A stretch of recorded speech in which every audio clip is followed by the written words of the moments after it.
Okay, so we're very pleased today to have Professor Narlikar here to give the second installment of his series of lectures. Today he'll be speaking about action at a distance electrodynamics. I don't know much about the subject, but a quick look at ADS, I found out that there are many articles. There's even an article about the history of the subject by Professor Narlikar, as well as 2 books that you can find in the Ayuka library. So we're very much looking forward to hearing about this more. I won't say much more. I don't think, it goes without saying that Professor Narlikar doesn't need any introduction, but we're very grateful that he has agreed to do this. And I just want to mention one thing, is that we're videotaping this lecture, and the lights will have to stay on to get to be able to properly video the blackboard. So if people can't see from the back, then there are quite a few empty seats in the front. So I encourage you to come closer so that you'll be able to see everything that's written on the blackboard as well as the overheads. Okay, so without further ado, I'll pass it on to Professor Narlikar.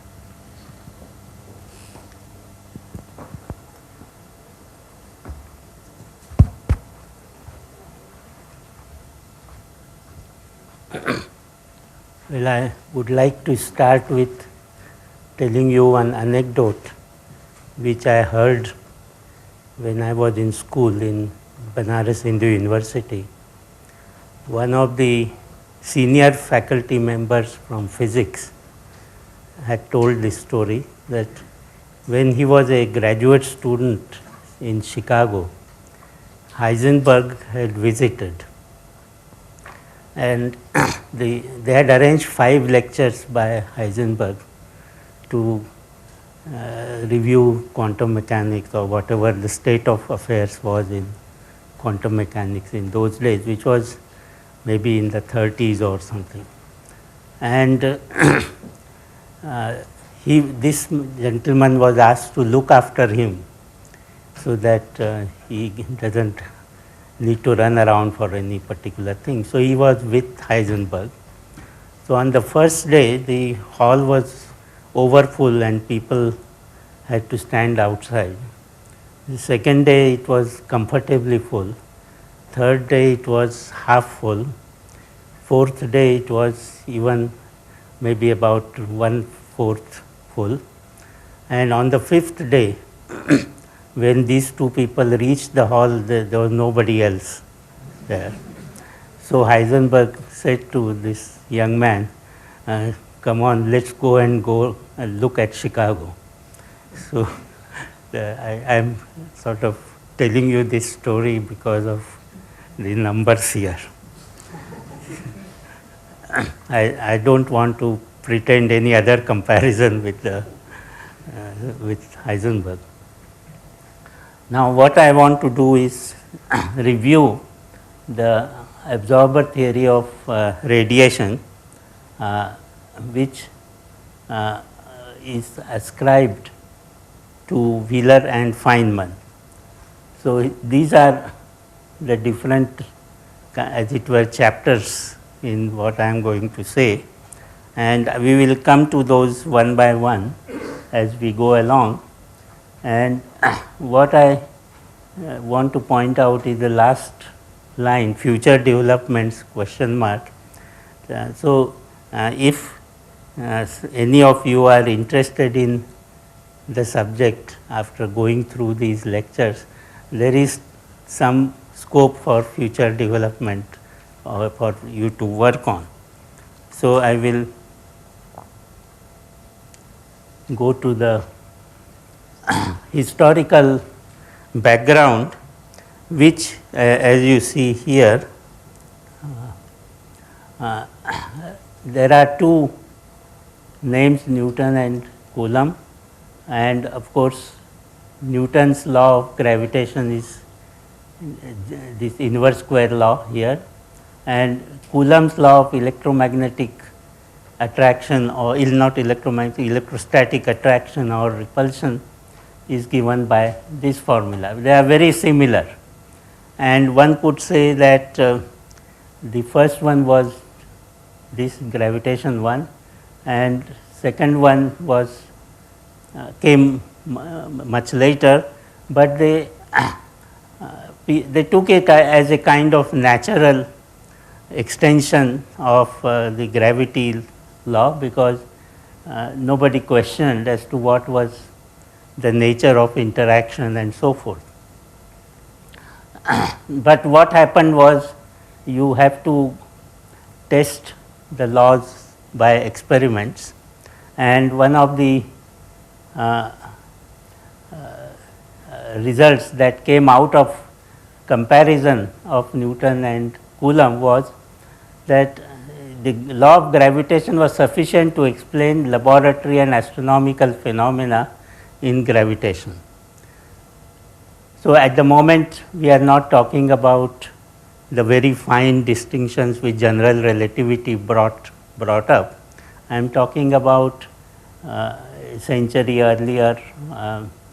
At that time, astronomical observations were the main reason for testing law of gravitation, and it seemed to work very well.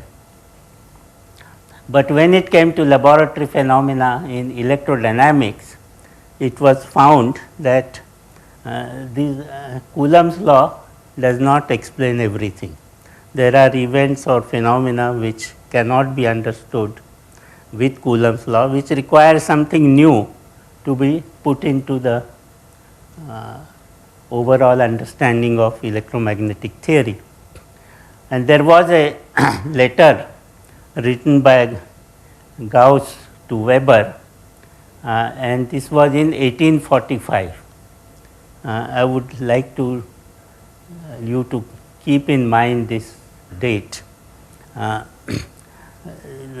So, what he says is, I would doubtless have published my researches long since, were it not that at the time I gave them up, I had failed to find what I regarded as the keystone, which is written in Latin here, and meaning that the derivation of additional forces to be added to the interaction of electrical charges at rest when they are both in motion, from an action which is propagated not instantaneously but in time, as is the case with light. So, what Gauss had very correctly diagnosed, the defect was that this law, as of course was with the law of gravitation, required instantaneous action at a distance, and what was happening was that the action was, if at all it was action at a distance, the action was not propagating with infinite speed as is implied in instantaneous action at a distance, but the idea was that it is travelling with a finite speed, and so he says here not instantaneously but in time, as is the case with light. So, he had guessed that electromagnetic theory was propagated with the speed of light and not instantaneously. So, this was before.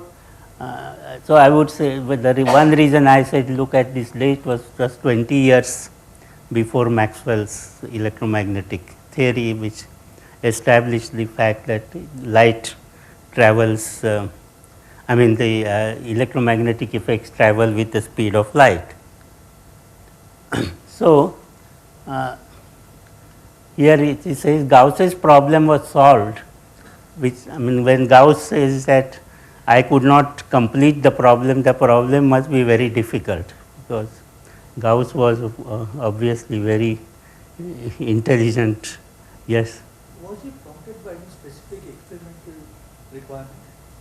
Well, in the sense that if you take electrodynamics generally, when electric charges and currents which give rise to magnetic field, you do not see any relationship from Coulomb's law giving this kind of thing, and those additional laws which came in bits and pieces and they were all put together in Maxwell's equations, that suggests, I mean, that was seen by Gauss already as a fact that our understanding is incomplete.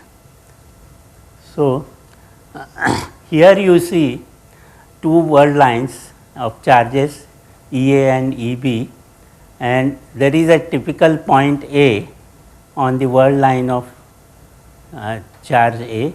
We are drawing a space-time diagram, and this is the point B on the charge world line EB, and you have a light ray connecting here, this dash thing. And what is happening according to Maxwell's theory was that apart from these charges there are fields, electromagnetic fields, and they travel from A to B with the speed of light.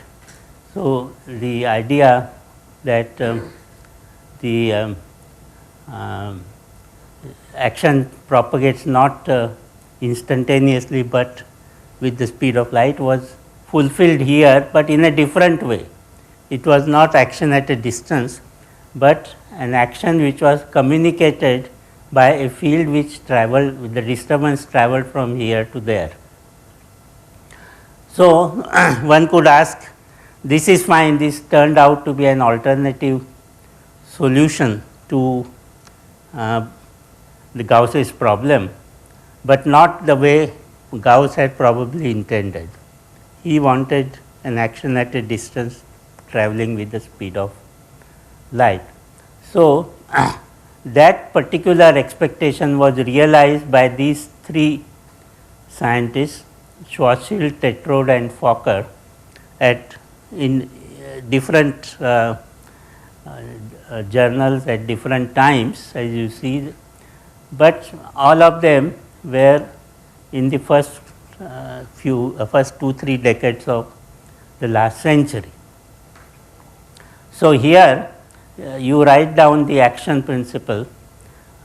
J is the action. This is the inertial part, m ds. ds is written as dA. I am using here the notation which Wheeler and Feynman subsequently used, who worked most on this particular problem. So, I will come back to that. And this EA, EB, delta S square AB, eta ik, dAi, dBk. Eta ik is the special relativity minus minus minus plus or plus plus plus minus, whatever way it pleases you. Delta of S square means delta function of Dirac, and that Dirac delta function gives you a positive or a non-zero value only when the argument is 0. So, S square AB has to be 0, that is the distance square between the 2 points has to be 0. And this 0 does not mean that those 2 points have to coincide, but it is a 0 in terms of the eta ik, the special relativistic sense. So, you need connection by null rays or light rays. So, you have here the formulation using special relativity. So, there is no conflict with special relativity with what is written here, provided it does what we want it to do. So, we come next to this. There are certain positive aspects of this way of writing and certain negative aspects. So, we will see how things go. Here you have a world line and there is a point x in general. Now, what you can do is you can draw a light cone in the future which will intersect the world line here, and a light cone into the past which intersects the line here. So, one could say this A minus is point influencing from the past and A plus is the point influencing from the future, and delta S square equal to 0 gives you two solutions.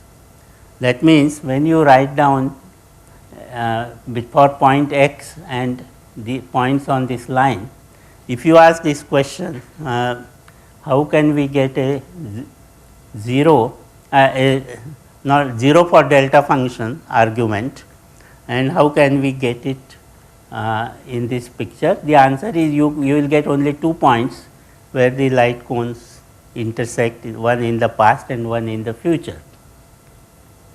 So, if you look at that action, it is telling you that this point x is in interaction with a plus and a minus, and the point that you will immediately start worrying is that a plus is in the future. So, how can future interact or affect the past? Isn't it a violation of causality principle? So, we will come to that, but at the moment we note that. Then you define certain quantities. Remember, there are no electromagnetic fields in the Fokker action principle. There is no field as such, but we can define certain functions which serve the role of a field, but which originate in the world lines of charged particles. So, here you have got the 4 potential, this ai b of x is I is an index which takes the values 0, 1, 2, 3. So, you have here 4 components. So, you are normally familiar with this notation, provided you know that these are fields, but I am telling you here that these are not fields, these are defined in terms of particles, but they are given the same notation as fields for a specific reason. So, now you take this AIB is EB into delta x square S square xb. So, this is the standard definition of 4 potential, and the field is given by the skew derivative as before, and the current vector is given by the delta function, which is same as in field theory.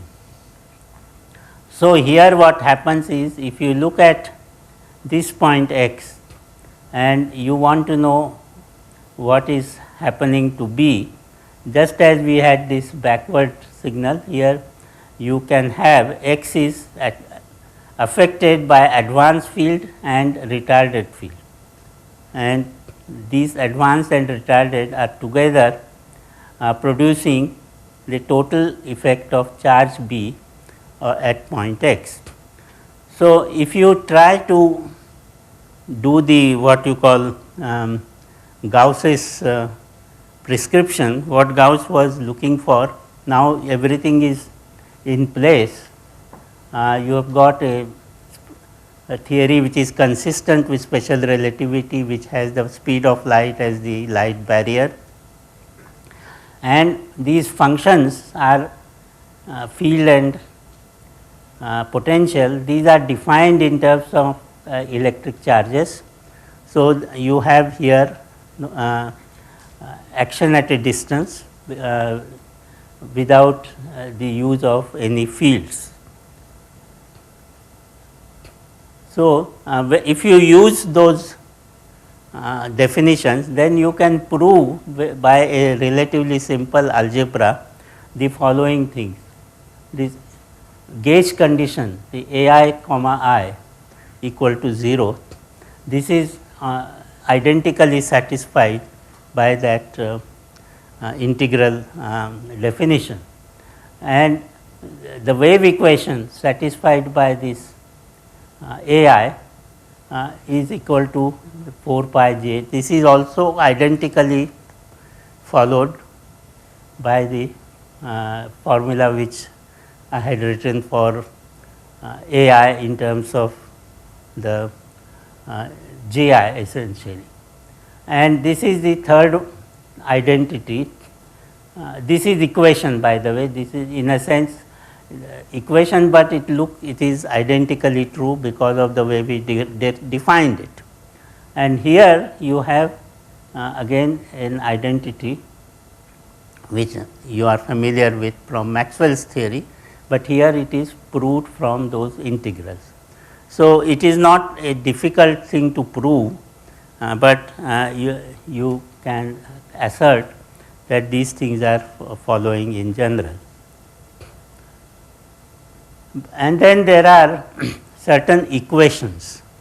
Equations are derived by some action principle. We wrote down the action. The purpose of writing the action was that if we simply said everything is defined, then what is the need to have an action? Because action is required to tell you how certain things proceed with space and time. So, here there are certain equations. The usual Maxwell-Lorentz equations follow from the variation of action with respect to world lines. So, if you remember, we had the action and we said we make a variation. So, the action is defined in terms of world lines of charges.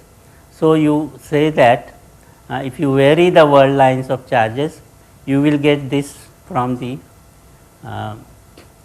action that Fokker etc. had written down, and there is no self action. That is another thing that I will come to shortly. No self action means if you take this whole field or something that looks like a field. So, I would use a different word for it called direct particle field. That means it is not a field, but something defined in terms of the particle. So, you see here this is summed over B not equal to A. So, in this whole equation there is no self action. So, this is another point in which it is differs from Maxwell's theory, because in Maxwell's theory the electromagnetic field can be self interacting. So, we will come to that again. So, difficulties of this STF, I mean Schwarzschild, Tetrode and Fokker theory. First is there is acausality, that means advanced effects are present by definition. Radiation, a time symmetric asymmetric phenomena, how can it be explained by a time symmetric framework? If you notice that the effects was entirely symmetric, and radiation is something which is going from here to there from past to future, but there is no radiation travelling from future to past. So, you are in some way going against the property of radiation. You should not be getting any radiation in this theory. No self action. So, if there is no self action, how do you describe radiative damping of an accelerated charge? So, you could be asked this question, because this is very important. Then quantization. So, if there are no fields to quantize, how do you get QED, quantum electrodynamics? Because if you remember, when you do quantum mechanics, the earlier or the easier part of quantum mechanics takes the fields as not interacting, but they are just acting as a external effect on the particle. The particle movement is what you are looking at or interested in. But when you start quantizing the field, then you get all kinds of interesting results, and you get the whole area of quantum electrodynamics. And the question then comes that if there are no fields, no fields with their own degrees of freedom, how are you going to get anything in agreement with experiments? And finally, new results, that means can the theory in fact do all this and also do better than Maxwell's field theory? So, that means you want to know whether going the way of action at a distance, first of all, are you going to get a reasonable theory which agrees with all experimental constraints which are presented here, but in addition, are there anything new like new results which you can derive from the theory which are testable. So, this is what we will look at. So, I want to start with Wheeler-Feynman theory, but before that I want to make a few calculations here or to explain things. So, this question of what you call self-acting electric charge, let us write down the equation of motion. You have got mx2 dot. Imagine a charge E is moving in a straight line and is accelerated. So, what you can do is you write mx2 dot equal to some external force plus you can have 2 over 3 c square x3 dot, I think 2 e square. This is now let me try to remind you, in case you had done this in your course, that when you take an electric charge which is radiating as it moves, it gets a force acting on it from damping of radiation because it is radiating energy, and that damping force is can be shown to be 2 e square over I think 3 c cube here, 2 e square over 3 c cube x3 dot. This is the force. Now, supposing I have this result, that this experiment, that this F is equal to, let me write this, the force which is acting on the charge is a delta function at time t. That means you take a hammer and hit the charge and then do nothing to it. So, before you hit or after you hit, there is no external force. So, this can, except for t equal to 0, this is the solution. This is the equation. So, if you look at this thing, the differential equation looks like x2 dot equal to 2 e square over 3 m c cube x3 dot, right. And if you solve this equation, this is you can of course solve it by saying I will get x dot equal to 0 as a solution, which will mean that the after this thing has been hit, x dot equal to constant rather, after the hit is done, then there is no external force, so it is moving with uniform speed, LR Newton.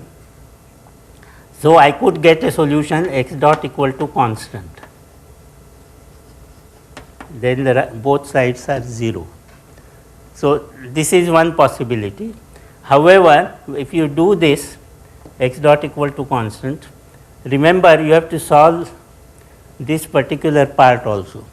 So, if you had before t equal to 0 x dot equal to constant and after t equal to 0 x dot equal to constant, then you will find that you cannot satisfy this result.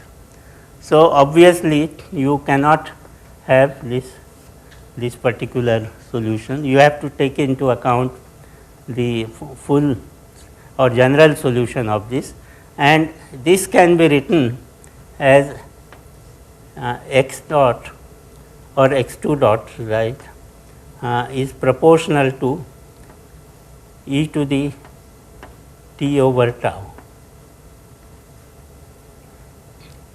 Obviously, this is if you took x2 dot and x3 dot as variable with time, you can put the exponential solution and you will get this thing growing in time with a speed which is also increasing, and you will run into a kind of self-contradictory solution. And tau is, let me mention, tau happens to be 2e square over 3mc cube. I think it's because E square over mc square is the electron charge, electron radius. So it has a dimension of r. So mc cube will be having dimension of time, and that is what is I am calling tau. So you know that this is a very short time scale in classical language, very short time scale. So the electron, after you hit it with the hammer, will shoot off to infinity, more or less increasing its speed indefinitely. In case you are worried about special relativity, you can rewrite this whole thing in special relativistic language, and the conclusion you will come to is that all your speed of the electron will reach the speed of light. I mean, within a time scale of this order. So you can reconcile it with special relativity, but still get a absurd type solution. And this is the thing which Dirac had worried a lot about. So I would suggest that you look at how Dirac handled this solution, and he did it in a typically Dirac fashion that he makes. I will explain superficially what he did. So remember, he was solving same equations with this thing here. So he said that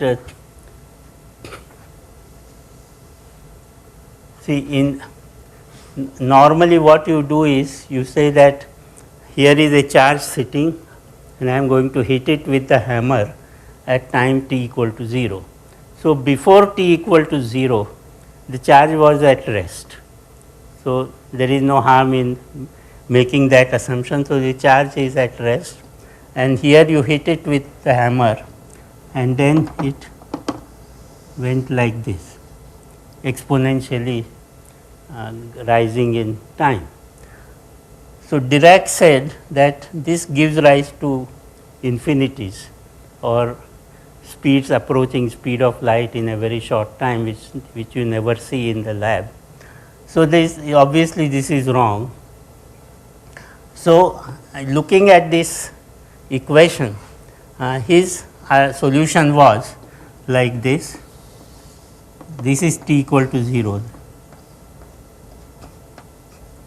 So he said that let us take the exponential solution on the left hand side. So you reach up to here, and then you go into this. So you are basically having the same two solutions, but you are interchanging the order. Now when you do this kind of thing, what does this equation mean, this motion mean? It means that the charge knew beforehand that you are going to hit it at time t equal to 0, and so it started rising, raising its velocity, and in such a way that just when you hit it, after that the velocity or everything will remain constant. You will switch to this solution. So this means you will have an advanced solution here. That means an influence that the electric charge anticipated that it was going to be hit at t equal to 0. So it therefore raised its speed to just the right value, and then it switched on to this. So Dirac said that you can't do much about it. You either choose this or this. So here you are bothered by infinite velocity. Here you are bothered by advanced solution. So, what do you do? And then he has done, if you look at some of his papers in the 1930s, he has done a very detailed calculation, and the kind of calculation which normally graduate student does in a PhD thesis, which requires lot of work, making sure you don't make any mistake in algebra and so on. So, what he did was, he said, what is the self force? This is the self force which is causing all the problem. So, he said, let us examine this self force.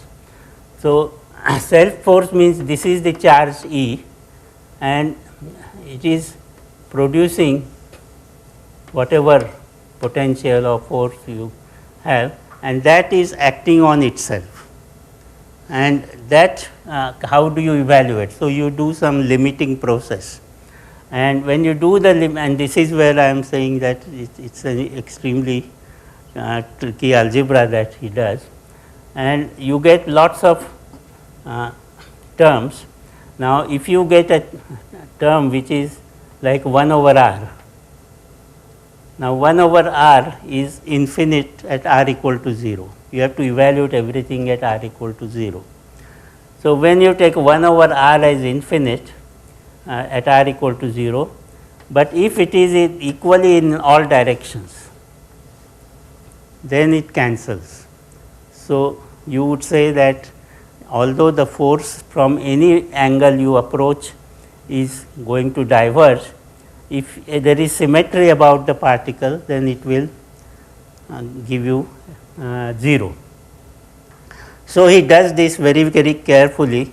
Some things are present, something are gone by this prescription, and he finally arrives at that same formula, x3 dot formula comes from that. So, he said that this is obtained by if you take the F retarded, that is the retarded field part of the field of the charge. Now, if you take instead of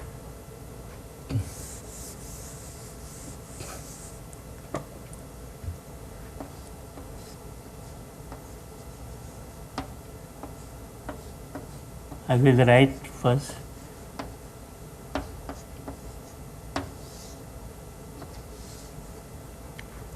So, he said that instead of retarded field, you evaluate this quantity on the electric charge, and then he said all the infinities will go away, you will get everything finite.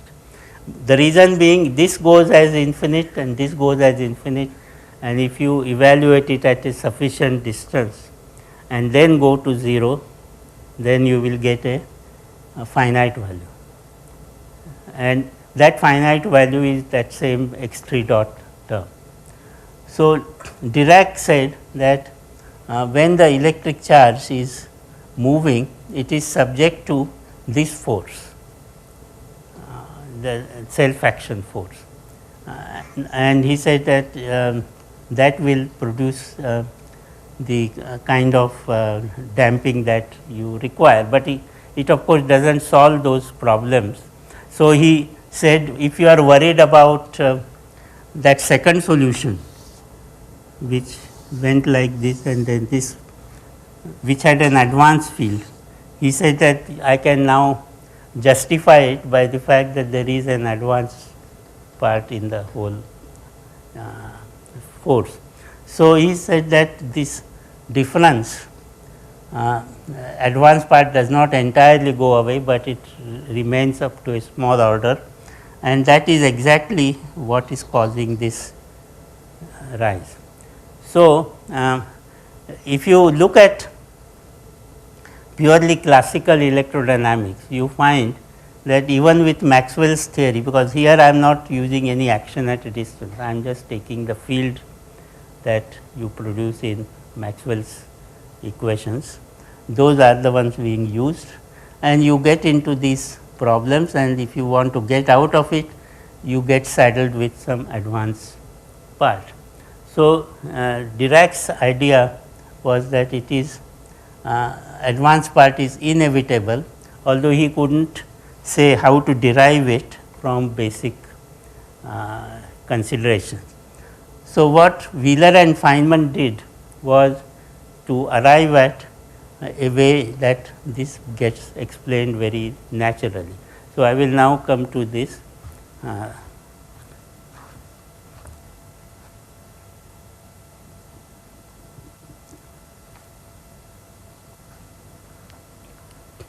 So, what Wheeler and Feynman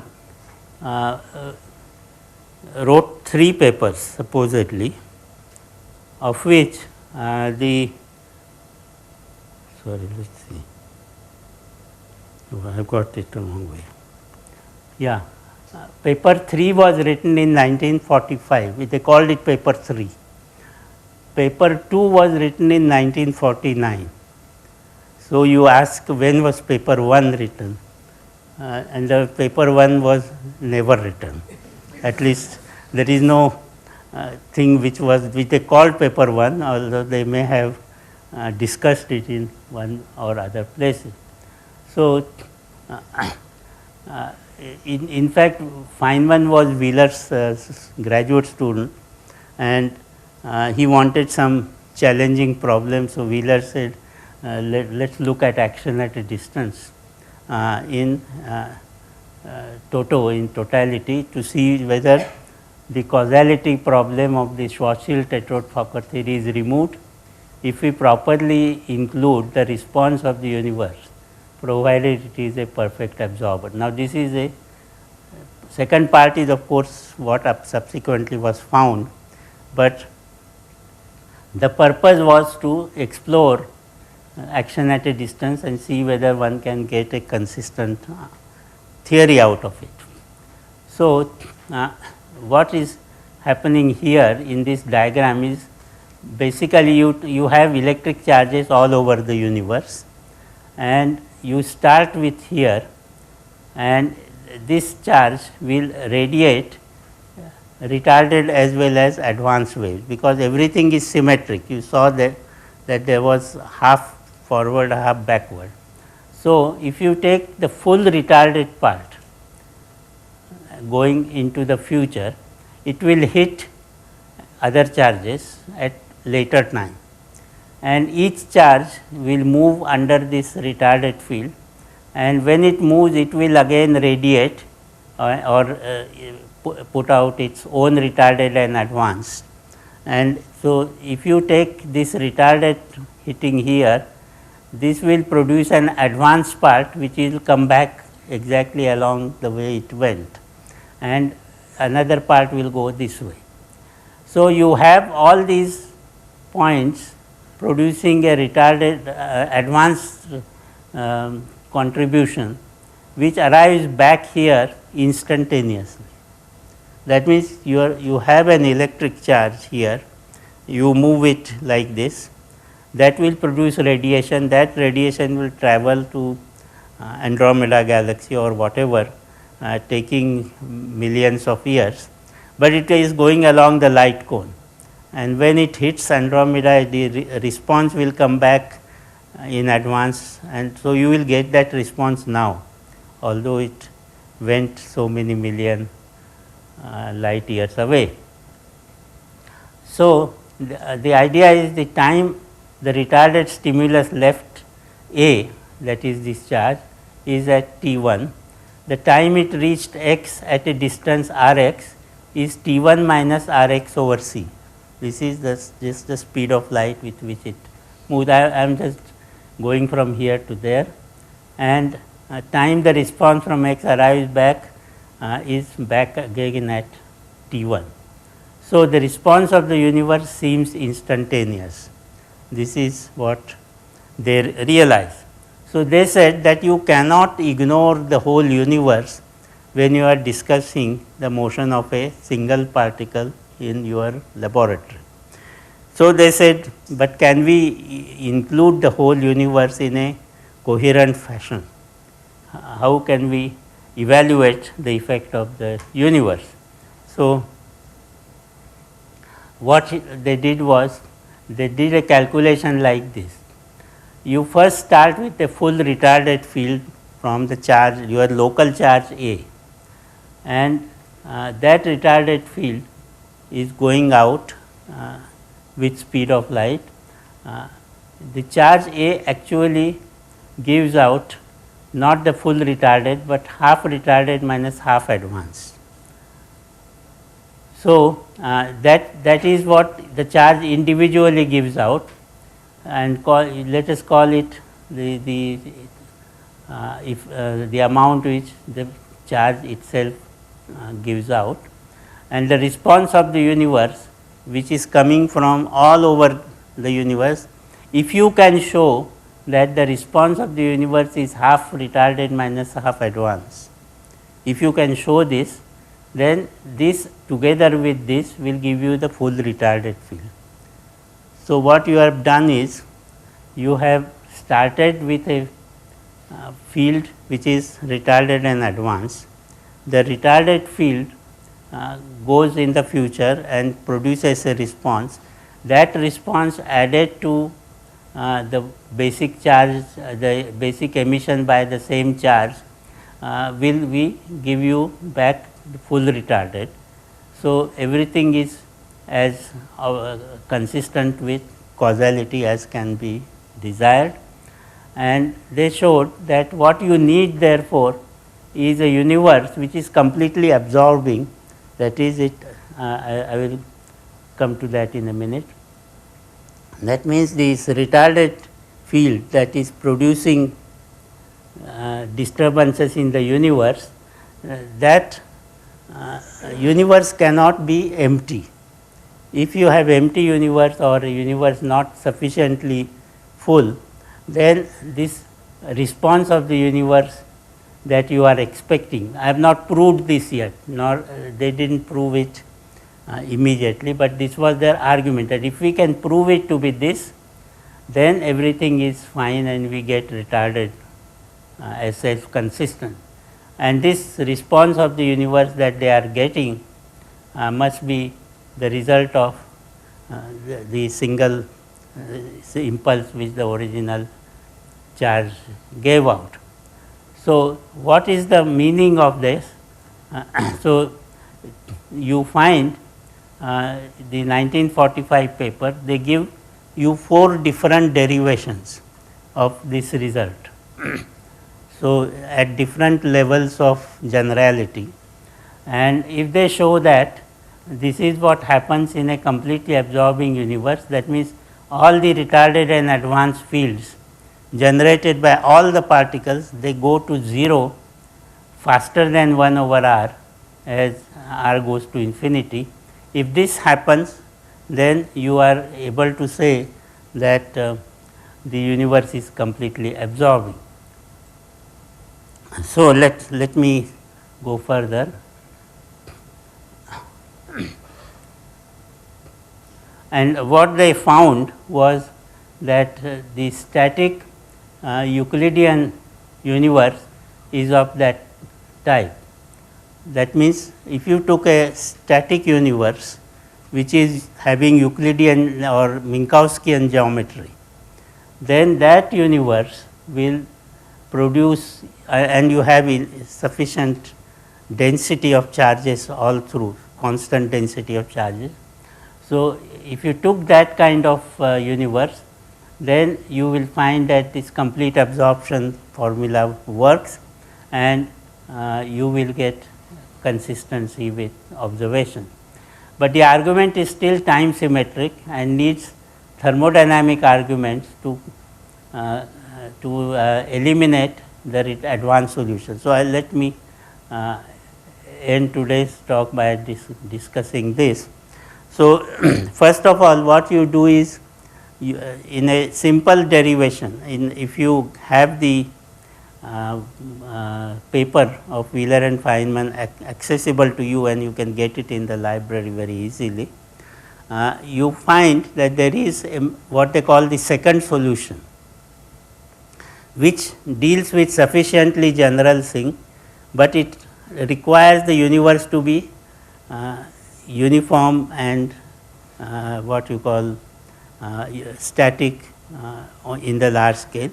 So, for such a universe, you can calculate if you emit here, let's do it.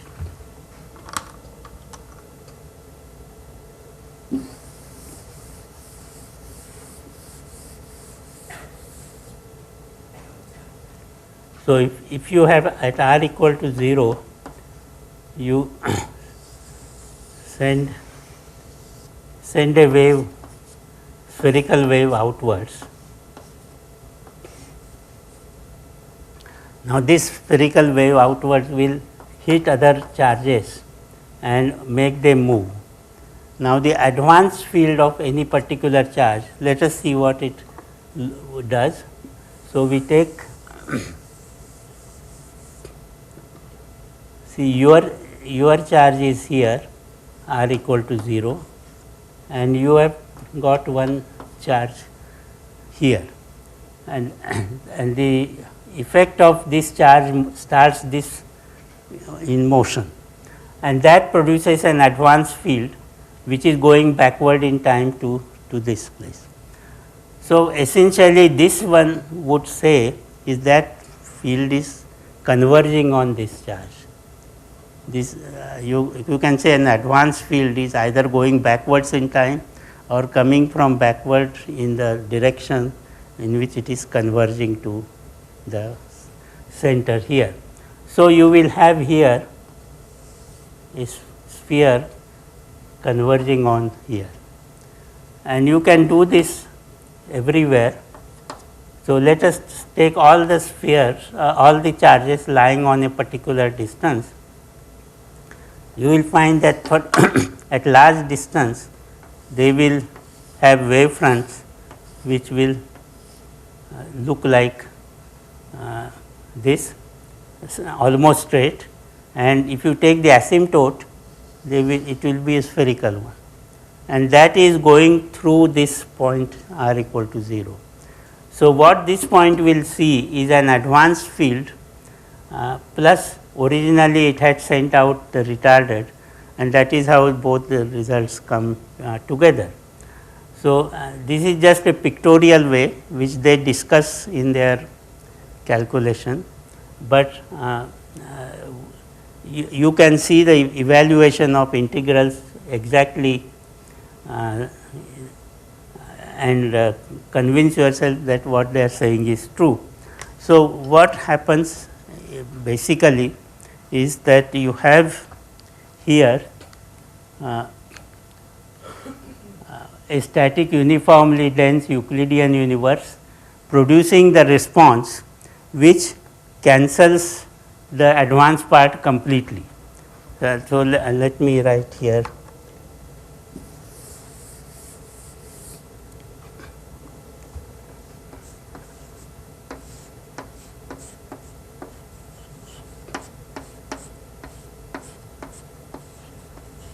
This is what the electric charge has emitted, and what response it got was half f retarded minus f advance. This is what the whole universe is producing as a result of motion and getting the reaction back. So, when you add the two, what you got is f retarded, and you thought that you have solved the problem. You have got a times asymmetric universe dominated by retarded fields, and this particular part which is coming from the universe is the one which gave that radiative reaction. If you remember in Dirac's formula, Dirac couldn't explain where it came from. So, this Wheeler and Feynman said this is where it comes from the universe as the reaction. Okay. So, everything seemed fine until they realized that the universe they have used is time symmetric. The basic theoretical framework is time symmetric. So, why are they getting a time asymmetric which is retarded solution? why not advanced? So they said, let us look at the advanced part, and when they looked at the advanced part, you just interchanged everything retarded to advanced, the answer will come as F advanced, which means you are getting both advanced and retarded solutions as consistent. So what they argued is that we will rule out the advanced solutions on grounds of thermodynamics. So their argument was that when you emitted a field which went to a great distance, it set the charge here in motion. Now when you are looking at the advanced version, it means that a wave front was converging on it, and it hit this, and it started, it was moving in such a way that after getting hit, it became to rest. This is the exact opposite of what we had said. Now when you take that kind of argument, you say it is very unlikely kind of situation that a charge was there moving in some complicated way, and you hit it by a wave front and it came to rest afterwards, and then the whole thing was going backwards in time. So you find that according to the thermodynamic arguments, what you call the likelihood of initial states, you can rule out the advanced version and say only retarded part is consistent. So I will stop here at this stage, because it seems to suggest that the arrow of time or the directionality of time asymmetry in electrodynamics, which is decided by electromagnetic radiation, and in thermodynamics, which is decided by the entropy consideration, they are both consistent in one direction if your universe is homogeneous and isotropic and static. So the question that you must have thought of also is, but the universe is not static, it is expanding. So what is going to happen in the expanding universe? What kind of answers do you get? So this is the next thing that I want to look at. What Wheeler and Feynman did was up to 1949, and that was the paper 2. So after 1949 paper, they did not look at this work at all, and what the story is that Feynman felt that if the theory works, it should be quantizable. That means one should have a quantum version of action at a distance, and he tried very much to get a quantum version to work, and he couldn't do it. So he said that because it is not working out, the approach may not be correct. On the other hand, when he used the quantum field theory and applied his methods, including the path integral and Feynman diagram, all this machinery he developed in order to understand this. When he couldn't do it, he turned to fields, and then he showed that it works in the field theory. So he said it works here, so the field theory approach must be right, so let us abandon this. But what he had not included was cosmology, because in those days physicists did not take cosmologists very seriously, and that was one of the reasons why the Alpher and Herman's prediction of microwave background was not taken very seriously by anybody to check. This was in 1948 or so. So there was an attitude of kind of cosmology being a interesting subject, but more mathematical and not having anything to do with physics. That kind of feeling was there, and that's why this was ignored. So I will now take over that in my next talk.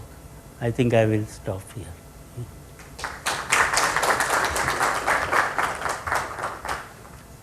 if there are any questions, I will. Any questions? This notion of charge conjugation is not introduced in this case. I mean, they think that in the case of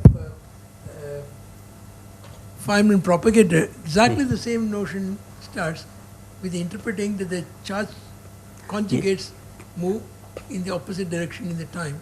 Yes. That is missing at this stage. Is that the culprit, or is the Well, if you look at, for example, electron-positron annihilation, which is this way, isn't it? That,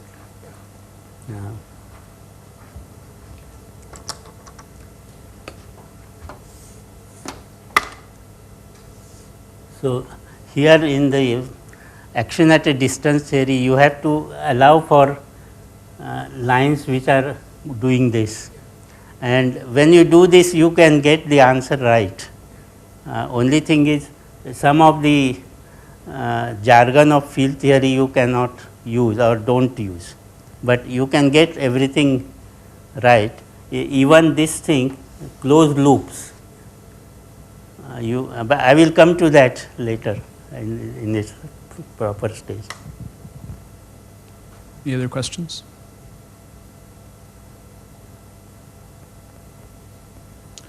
Okay, if not, let's thank the speaker again for an interesting talk.